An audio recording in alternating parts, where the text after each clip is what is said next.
생자를 이 땅에 보내시고 하나님의 사랑이 어떠한지를 우리에게 가르쳐 주시려고 십자가에 달려 우리의 죄를 위하여 죽어 주심으로 우리에 대한 하나님의 사랑을 그렇게 확증해 주셔서 참으로 감사하며 또한 죄송합니다. 그 사랑이 헛되지 않도록 아버지의 주의 뜻을 밝히 깨달아 이 땅에 잠깐 있다가는 세상에 아버지 어리석은 돌이킬 수 없는 삶이 되지 않도록 하나님의 인도함을 받으며 또한 하나님을 기쁘시게 해드리며 그래서 그 사랑의 희생을 본받아 우리도 그 사랑으로 살아갈 수 있는 귀한 삶을 살다가 우리 주님 앞에 설 수 있는 우리 모두가 되게 도와 주옵소서.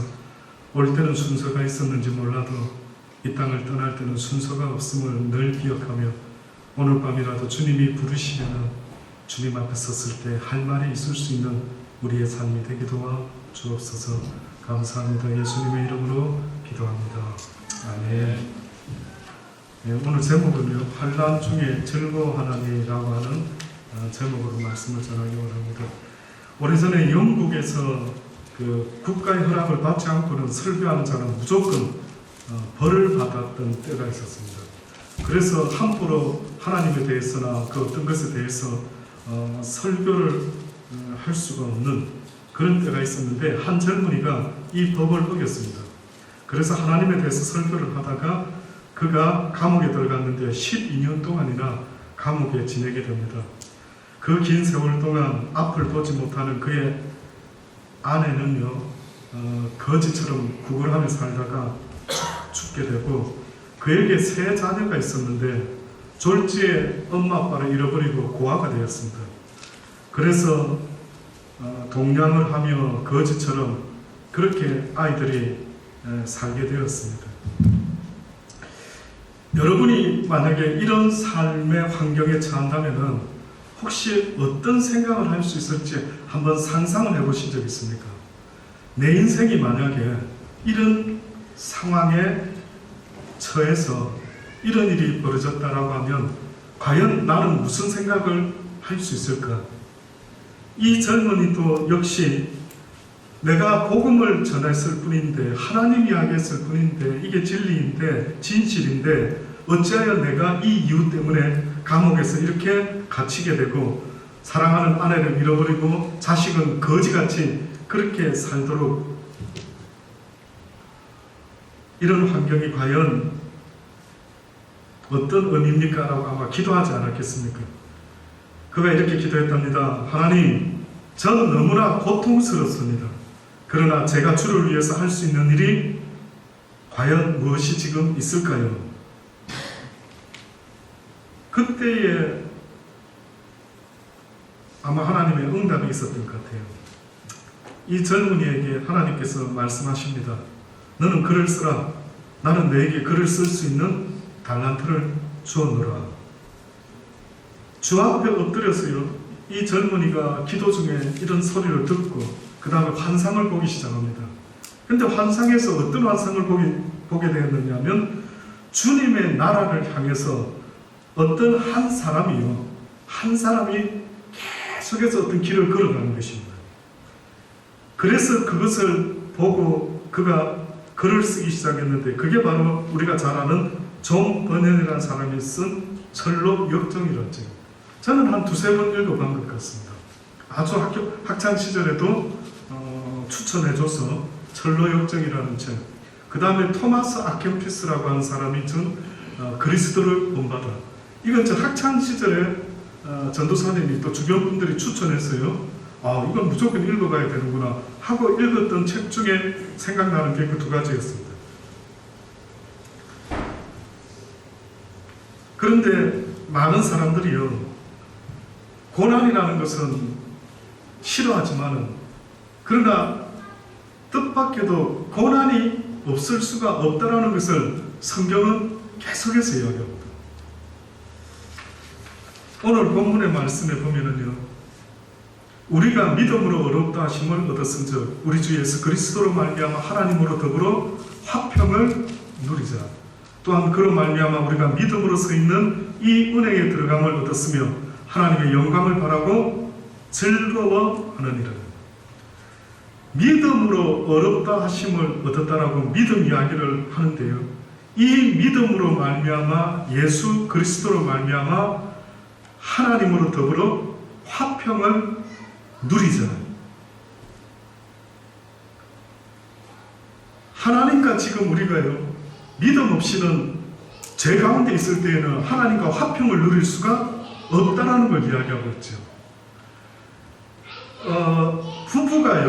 부부가 다툴 때가 있죠. 다투면은 어떻게, 무슨 생각하십니까? 화평을 생각하십니까? 아니면은 두고 보자, 고통에 고통을 더하여 주리라. 어떤 생각이 드십니까? 다툴 수는 있는데 사실은 궁극적인 결론이 있다면 어떻게 화평할 것인가? 그게 결국은 남게 되는 거죠. 우리가 죄로 말미암아 성경이 뭘 말씀하느냐면 하나님과 화평의 관계가 깨어졌다. 꼭 부부 관계가 깨어진 것처럼 깨어졌는데, 이 깨진 것을 회복을 시키기 위해서 성경은 예수 그리스도라는 하나님의 독생자를 보내심으로 누구든지 그를 믿는 믿음, 다시 말하면 내가 죄 때문에 하나님과의 관계가 깨어졌으니 이제 누군가가 중보를 해주는데 어떤 분이 나타나서 그 화평을 위해서 중보를 하는 것입니다. 부부 관계가 문제가 생겼을 때 그 집안에 누군가가 중재자가 있으면 좋겠어요. 없으면 목사라도 중재자가 되었으면 좋겠어요.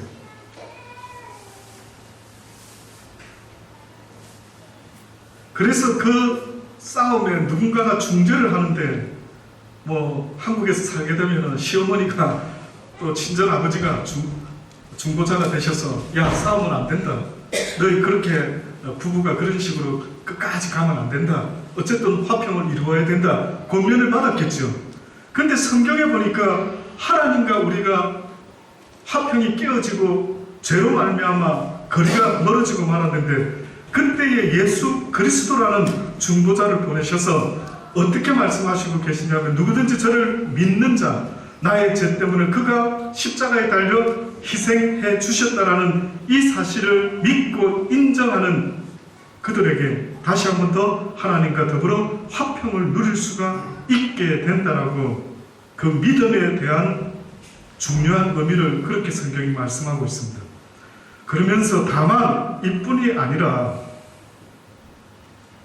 우리가 환난 중에도 즐거워하나니 이는 환난은 인내를, 인내는 연단을, 연단은 소망을 이루는 줄 아미라. 기독교인에게는 환난이 있답니다.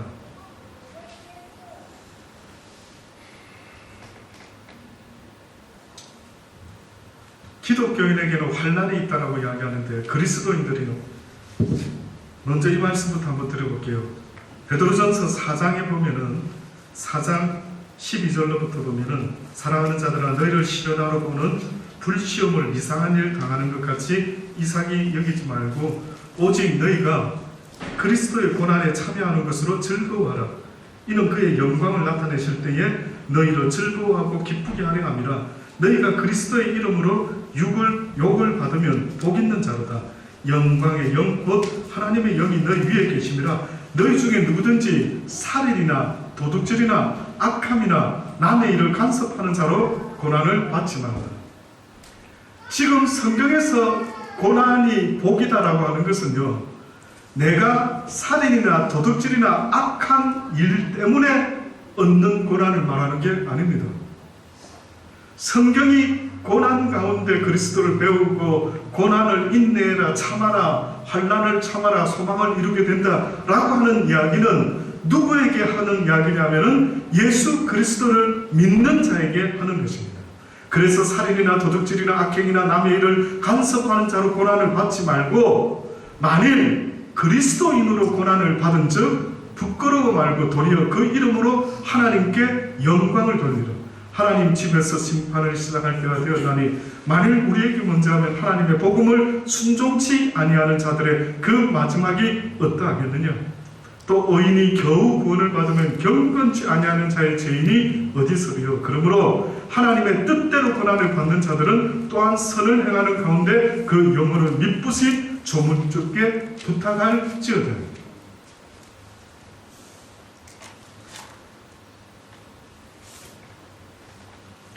다시 본문으로 돌아가면요, 환난 중에 즐거워하겠습니다. 환난은 뭘 만든다고요?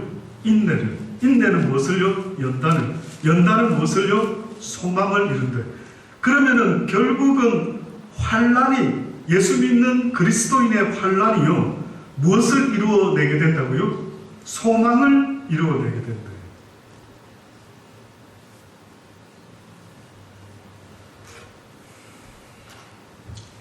믿음이 왜 필요할까요? 믿음이. 먼저는 믿음으로 의롭다 하심을 얻는다라고 하나님에 대한, 예수 그리스도에 대한 그 믿음 이야기를 바울이 로마서를 통해서 이야기를 했죠. 근데 그러더니만 곧바로 환난 이야기를 하기 시작하는 겁니다. 여러분, 믿음이라는 것이 믿음 되려고 하면은 믿을 수 없는 상황이 전제가 되어야 됩니다. 다시 말하면 하나님이 우리 크리스찬들을요, 믿음으로 말미암아 하나님의 영원한 나라로 인도하기를 원한다면은 그 믿음이 우리 사는 삶 속에서 나타나게 하시기를 원한다면, 아이러니하게도 역설적으로도 믿을 만한 것을 믿는 것 믿음이라 말씀하지 않으니 도무지 믿을 수 없는 환경과 상황을 허락하시는데, 그것이 성경에 보니 뭐라고 말하냐면 고난이라는 거예요. 환난이라고 하는 거예요. 그래서 그리스도인이 환난을 당하면 즐거워야 돼요. 내가 특별히 잘못한 거 없는 것 같은데 크리스찬으로 살려고 애를 쓰는데 누군가가 나를 핍박하고 미워하고 애매히 고난을 주는 상황이 벌어지면요, 하나님 말씀은 뭐라고요? 즐거워하라. 와, 내가 하나님 말씀대로 살려고 했는데 지금 이런 일들이 어떻게 생기지? 왜 나한테 이런 어려운 일들이 생기는 거야? 라고 할 때는 속상해하고 힘들어하지 말고 뜻밖에도 성경은 기뻐해라는 거예요. 즐거워해라는 거예요. 어떻게 보면 존 버넷이라는 이 청년이 복음을 열심히 전하는데 막 핍박이 오고 감옥에 갇히고 아내는 죽고 자식들은 고아가 돼버렸을 때에 쉽지 않는 이야기죠. 쉽지 않는 이야기죠. 바울이 감옥에 갇혔을 때 그는 감옥에서 찬양을 드렸더랬습니다. 그랬더니만 감옥의 옥문이 열어졌다라고 성경은 그렇게 말하죠. 크리스찬으로 지금 살고 있는데 내가 내 스스로 하나님 앞에 말씀에 비추어서 돌아봤을 때에 내가 그렇게 나쁘게 지금 생각하는 것도 없는 것 같고, 내가 그렇게 악하게 누구를 해코지게 하려고 하는 것도 없고, 누구를 미워하는 사람도 없는데 이상하게 어려움이 오는 거예요. 그게 왜 그러냐면은 성경이 뭐랍니까? 예수님이 친히 나는 하나님께 속하고 하늘에 속한 자요 이 땅은 사단에게 속했다라고 말씀하시면서, 내가 이 땅에 속하지 아니했기 때문에 세상의 모든 행사가 악하다라고 말했을 때에 나를 미워하는 자가 있다. 죄송한데요, 여러분이 크리스찬으로 안 살면은 이 땅에서는 어떤 면에서는 잘 살 수가 있습니다. 크리스찬 되면은 힘들어집니다. 그러니까 예수 믿을 걸 잘 생각하고 결정하십시오. 예수 안 믿으면 이 땅에서는 괜찮을 수 있습니다. 화낼 거 다 내도 되고, 뭐 하고 싶은 거 막 다 마셔가면서 다 해가면서 그렇게 살 수 있겠죠. 그런데 성경에 보니 하나님의 제자가 되기 시작하면은요, 누군가가 나를 미워한다는 거예요. 보니까 누가 나를 미워한다고요? 세상의 공중 권세 잡은 악한 영이요, 나를 미워하기 시작합니다. 예수님을 왜 미워하는데요? 여러분 생각할 때 바리새인, 서기관, 율법사, 그들이 예수님을 미워한 것 같습니까? 왜 예수가 미운데? 저는 아무리 생각해도 예수님 같이 선한 분이 어디 있었습니까? 무슨 해코지기를 했다라고 그렇게 예수님을 십자가에 잡아 죽여야 될 정도의 그런 강도 바나바를 대신해서 죽여야 된다라고 할 때 저는 그 악한 인간의 모습이요, 인간이 아닌 겁니다. 인간이 어떻게 그래요? 어떤 사람이 지옥을 경험하고 나서요, 간증을 하시는데 사람을 죽이고 살인하고 뭐 어디에서는 막 선교사를 껍질을 뺏기고 지옥에서 있는 일들이래요. 지옥의 사다리가 하는 그 악한 짓을 인간들이 하는 걸 보고 깜짝 놀랐답니다. 그래서 그분이 하는 말은 그 악한 짓은 인간이 하는 게 아니다. 악마가 하고 있다. 사단이. 한번 보세요, 여러분. 우리가 상상도 못하는 악한 일이 이 땅에서 날마다 일어나고 있습니다. 그 배후에 어떻게 인간이 저럴 수 있지? 그 배후에는 악한 영이 있는 것입니다. 근데 그놈이 누군가를 유독 싫어한답니다. 그게 바로 예수님을 싫어했던 것처럼 예수님을 믿고 따르는 크리스찬들을 그렇게 싫어한다는 거예요. 그래서 예수 믿기 시작하다 보면은 어떤 고난이 오느냐면 애매히 고난을 받는 거예요. 애매히. 이유도 없이 누군가가 나를 미워하는 겁니다. 한번 잘 돌아보세요. 그래서 성경에 가인이 동생 아벨을 미워하는 이유를 성경에 써놨는데, 가인은 악한 자에 속했고 아벨은 하나님께 속한 자였다. 그러니까 죽이고 싶은 이유가 뜻밖에도 놀랍죠. 하나님께 속해 있는 그가 믿기시다는 겁니다. 사랑하는 여러분, 혹시 여러분이 좋아하는 사람들이 어떤 부류의 사람인지 한번 생각해 본 적 있습니까? 여러분하고 대화가 잘 되는 사람이 어떤 부류의 사람인지 스스로 한번 생각해 보신 적 있습니까? 빛과 어둠은 가까이 있을 수가 없어요. 예수님이 복음을 전할 때 어떤 이들은 듣지 않고 예수를 죽이려고 했죠. 그때 주님이 뭐라고 말씀한 줄 아십니까? 너희들이 내 말을 듣지 않는 것은 바로 너희가 하나님께 속하지 않았음을 증거하고 나타내는 것이라. 지금 이 땅에도 똑같습니다. 어떤 분의 말을 듣고, 저도요, 누군가의 말을 들을 때 아멘 되는 사람이 있습니다. 근데 누군가의 말을 듣는데 똑같은 목사를 할지라도 저는 아멘이 안 되는 경우가 있어요. 이상하죠. 그래서 성경은 내 양은 내 목자의 음성을 듣고 나인 줄 안다. 진리의 기준은요, 하나님이 이미 선택한 겁니다. 진리의 기준은 야곱과 에서가 태어나기 전부터 성경이 뭐라고 말합니까? 하나님이 야곱은 사랑하고 에서는 어떻게 했다고요? 미워하였다. 하나님의 주권입니다. 뿐만 아니라 지금 이 순간에도요, 죄송한데 어떤 이는 하나님의 말씀을 듣고 어떻게 하면 그 말씀대로 살아볼까 몸부림을 치는 사람이 있고요, 어떤 자는 자기가 하나님께 속하지 않음을 나타내기 위해서 그 말을 거역하는 것입니다. 그러면서 이상하게 사람을 미워하는 거예요. 하나님께 속한 자와 속하지 않는 자의 차이를 하나로 한 가지만 말씀해 보십시오. 저에게 물어보면 저는 딱 한 가지 말할 수 있습니다. 저는 아주 뼈저리게 깨달은 거거든요. 그게 뭐냐면, 네가 네 자식도 사랑하느냐 물어보시더라고요. 아니더라고요. 내 자식을 사랑했다라고 하는 것은 나를 사랑한 연장선이었어요. 그래서 내 뜻대로 자식이 안 하면 아주 잡아 족쳤어야 되는 겁니다. 그러니까 저는 자식을 사랑한 게 아니고 나를 지극히 사랑했더라고요. 그 이후로 제가 많은 걸 정말 생각을 하죠. 그렇구나. 내 삶 속에 사랑이 있었던가. 하나님은 계속해서 나를 이처럼 사랑했다라고 하는데 내 삶 속에 하나님을 안 오라고 하면서도 그 하나님의 사랑이 내 심령 속에 있은 적이 언제 있었는가를 늘 되돌아보게끔 하시는 겁니다. 여러분, 어디 가서 교회 뭐 오래 다니고 집사고 목사고 뭐 장로고 죄송한데요, 그 기준으로 하나님의 나라에 가는 게 아닙니다. 하나님이 분명히 보시고자 원하는 것은 내 사랑을 네가 배웠느냐? 그러면은 그 사랑을 나에게 보여봐라. 딴소리를 할 필요가 없습니다. 근데 그 중에 가장 내가 지금도 사단의 종노릇하고 악한 영역에 속해서 사망의 길로 가고 있다는 것은 지금도 사람을 미워하고 앉아있는 겁니다.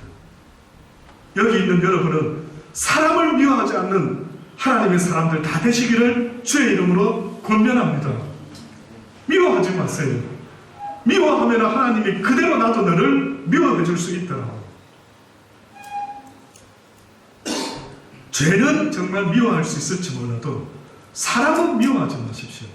그래서 저는요, 어느 순간부터는 그것을 제가 카피를 뜹니다. 주여, 저들이 하는 일을 저들이 알지 못하고 하는 것이다. 사람을 미워할 생각이 들어올 때마다 저는요, 그 증거가 나를 지극히 사랑하기 때문에 그렇습니다. 왜 사람이 밉냐고요? 자기를 너무너무 사랑하기 때문에 자기에게 마음이 안 들면은 미운 사람이 생겨나는 겁니다. 그런데 하나님의 사랑은요, 악인과 선인과 모든 이에게 똑같이 동일하다고 말씀을 하는 거죠. 그러면 결국은 하나님의 사랑을 배운 자는 그 누구를 미워할 이유가 전혀 없는 겁니다. 만약에 하나님이 내가 죄인 되었을 때에, 오늘 본문에서 뭐랍니까? 우리가 연약할 때에 기약대로 그리스도께서 경건치 않은 자를 나를 위하여 죽으셨다. 의인을 위하여 죽는 자가 있지 않고 선인을 위하여 용감히 죽는 자가 혹 있거니와, 우리가 아직 죄인 되었을 때 그리스도께서 우리를 위하여 죽으심으로 하나님께서 우리에게 대한 자기의 사랑을 확증하셨다. 그러니까 하나님의 사랑이라는 것은 사랑할 만한 사람만 사랑하는 것이 아니다. 저는 어느 순간부터 저 심령 속에서 육신의 법이 소리 지르는 걸 듣습니다. 육신의 법이. 주로 몰랐을 때는 저는 이게 육신의 법인 줄 몰랐어요. 근데 어느 순간부터 소리를 듣는데 저는 전혀 그 생각 안 하는데도 이 육신의 법이 쑥 올라오면서요, 누군가를 미워할 이유를 찾는 겁니다. 미워할 이유. 이래서 밉고 저래서 밉고 밉지 않느냐 계속 올라옵니다. 그전에는 그 소리 듣고요, 제가 어머 맞아, 그 인간이 참 미운 인간이지 이렇게 생각하면서 저도 쏘가가지고 같이 미워하기 시작했어요. 근데 어느 순간 하나님이 그걸 깨닫게 하신 이후로부터 네 육신의 법이 날마다 너를 사로잡아 오는 것을 본다라고 바울이 고백했는데, 과연 바울이 무슨 법이 나를 사로잡아 오는가 라고 했을 때에 성경에 쓰여 있지는 않지만은요, 한마디로 말하면 사망의 법이라는 것은 성경이 말하는 그 하나님의 사랑과 반대되는 이야기인데, 그 반대의 이야기는 사랑하지 말고 미워해라는 이야기입니다. 이게 사망의 법이에요. 사단은 우리를 지옥으로 끌고 가기를 원하는데 어떻게 하면 우리를 끌고 갈 수 있느냐면 사망의 생각을 계속해서 주는데, 그 사망의 생각은 예수 그리스도를 가룟유다가 팔 생각을 사단이 주었던 것처럼요, 사람들을 미워하는 생각을 주기 시작합니다.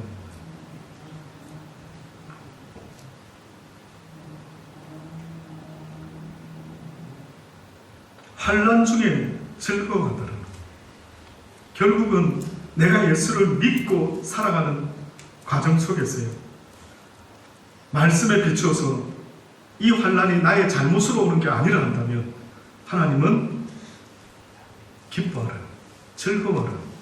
어머, 이게 웬 환난? 이 환난이 나를 어떻게 만드는가 봤더니만은요, 나를 인내하게 만든다. 인내하게. 환난이 없으면 인내는 나타나지를 않습니다. 참을 이유가 있어야 참게 되는데 그 인내심이 나타나는데, 결국은 그 인내는 연단은 소망을 이룬다. 사랑 이야기를 할 때 고린도전서에서 뭐라고 말합니까? 사랑은 오래 참는 것이다. 결국은 그 이야기를요, 이렇게 로마서에서 말을 했던 겁니다. 그래서 그 믿음 이야기가 어떻게 보면 사랑 이야기하고 비슷하죠. 그 믿음 있는 자, 하나님의 사랑 안에 살아가는 크리스찬들은 바로 환난이 있을 때라도 즐거워라. 야고보서 1장에는 인내에 대해서 내 형제들아 너희가 여러 가지 시험을 만나거든 온전히 기쁘게 여기라. 이는 너희 믿음의 시련이 인내를 만들어내는 줄 너희가 알지 않느냐. 인내를 온전히 이루라. 이는 너희도 온전하고 구비하여 조금도 부족함이 없게 하려 함이라. 신명기 8장 말씀에 보면은 우리가 잘 아는 이스라엘 백성들이 광야 생활을 설명해 놓은 말씀입니다. 내가 오늘날 명하는 모든 명령을 너희는 지켜야 하라. 그리하면 너희가 살고 번성하고 여호와께서 너희의 열조에게 맹세하신 땅에 들어가서 그것을 얻게 되리라. 내 하나님 여호와께서 이 40년 동안에 너로 광야길을 걷게 하신 것을 기억하라. 내 하나님 여호와께서 사랑하는 아들아 딸아 이 광야 같은 세상 80년을 걷게 한 것을 기억하라. 이 광야 같은 세상 90년을 걷게 한 그 하나님의 이유를 기억하라. 이는 너를 낮추시며 너를 시험하사 내 마음이 어떠한지 그 명령을 지키는지 아니 지키는지를 알려 하심이라. 너를 낮추시며 너로 줄이게 하시며 또 너도 알지 못하며 내 열조도 알지 못하던 만나를 내게 먹이신 것은 사람이 떡으로만 사는 것이 아니요 여호와의 입에서 나오는 모든 말씀으로 사는 줄로 너로 알게 하려 하시니라. 광야에서 이렇게 어렵고 힘들고 줄이고 헐벗고 하는 듯한 이런 고생을 했던 이유는 하나님께서 우리에게 그 명령을 지키나 안 지키나를 보기 위함이었다. 그러니 저와 여러분이 이 땅에서 어렵고 힘들고 이해되지 않는 일이 있을 때마다 무엇을 생각해야 되느냐 하면 이때 드디어 내 믿음을 보여드릴 때다. 이때가 드디어 내가 하나님께 내가 어떠한 사람인지 어떤 마음을 가지고 예수 믿고 있는 사람인지를 하나님께 보여드릴 찬스구나라고 그렇게 생각을 해야만 된답니다. 그러시면서 만나 이야기를 했어요. 대부분의 사람은 육이 있으니까 만나를 생각할 때에 와우 그래도 굶겨 죽이지 않으시려고 우리를 만나와 메추라기를 주시는구나 하고 육적인 것과 연결해서 생각하는데 뜻밖에도 하나님이 말씀하는 것은 그게 아닌 겁니다. 여러분이 육적으로는 날마다 햄버거도 먹고 고기도 먹고 맛있는 밥도 먹고 살아갈 수 있을는지 모르지만 실제 내 삶의 존재의 모습은요 육이 아니고 뭐라고요? 내 영혼이라고 계속 말씀하는 거예요. 네 영혼이 힘들어지면 무엇으로 그걸 세울 수 있겠느냐? 네 영혼이 어느 날 이유도 없이 외롭고 이유도 없이 쓸쓸하고 이유도 모르겠는데 공허하고 그럼 어떻게 할 건데? 정말 무서운 거는요 저도 아들 셋을 키우고 있지만은 만약에 그 아들이 힘듦과 어려움이 있었을 때에 저에게 와가지고 아빠 세상에 살 가치가 없는 것 같아요. 갑자기 그런 소리를 하면은요 와 이거 어디서부터 어떻게 설명을 해야 될지. 여러분 사람이 떡으로만 사는 것이 아니라 떡도 필요는 하지만 우선순위가 무엇이 되어야 된다고요? 내 영혼이 되어야 된다. 많은 사람이 육이 병이 들면 얼마나 신경 쓰는지 모릅니다. 저도 당뇨가 있다 보니까 혈압이 좀 있다 보니까 얼마나 의사의 말에 귀를 기울이고 얼마나 애를 쓰고 몸부림치는데요. 그런데 더 중요한 것은 성경이 뭐라고 합니까? 아무리 내가 애를 쓴다 할지라도 주께서 나를 부르시면 저는 언젠가 가겠죠. 더 중요한 것은요, 내 영혼을 위해서 얼마나 관리를 하고 있느냐. 그거 생각만 할 때마다 참으로 안타까운 것입니다. 육신은 영양제를 챙겨 먹고 비타민을 챙겨 먹고 내 좋아하는 걸 챙겨 먹는데 내 영혼은 어떻느냐는 거예요. 그래서 엄마가 자식들을 키울 때, 야, 네 입에만 좋은 거 콜라, 햄버거 너무 먹지 마라. 파스트푸드 너무 먹지 말고 집에서 요런 거 좀 먹어라. 이게 몸에 좋다. 꼭 목사의 심정은요, 여러분에게 영혼을 위해서 뭘 먹여야 되는 입장이더라고요. 이 말씀을 들으라는 거예요. 이 말씀을 읽어보라는 거예요. 이 말씀을 공부해라는 거예요. 얼마나 투자하십니까? 여러분이 얼마나 육신을 위해서는 한 끼만 건너떠도 밥을 찾는데 여러분의 영혼은 어떤 것 같습니까? 안전하십니까? 결국 사단이가 그 약한 영혼들에게 공격을 하게 될 때에 전혀 예상 못했던 영적인 문제가 생길 수밖에 없는 것입니다.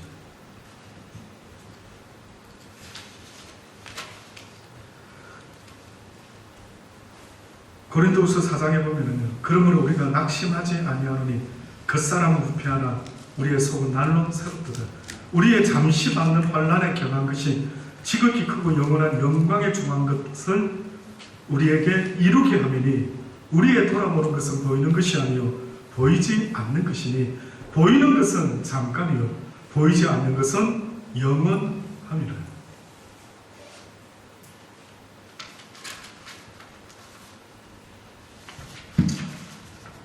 이 세기경에 기독교를 이교 및 유대교와 대조한 문서가 있는데요, 디오그네투스에게 보낸 서신이라는 글이 있습니다. 당시의 크리스찬에 대한 모습을 이교들과 유대교와 비교를 해서 쓰는 내용이 있습니다. 이 내용을 생각해 보시면서요, 오늘 이 말씀을 마치려고 합니다. 그리스도인들은 자기 나라에 살지만 그냥 체류자들처럼 산다.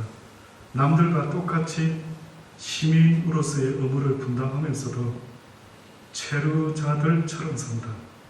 남들과 똑같이 시민으로서의 의무를 분담하면서도 체류자들이 겪는 상황을 고스란히 참아낸다. 육체를 입고 살지만 육체를 따라 살지 않는다. 지상에서 세월을 보내지만 천상의 시민들이다.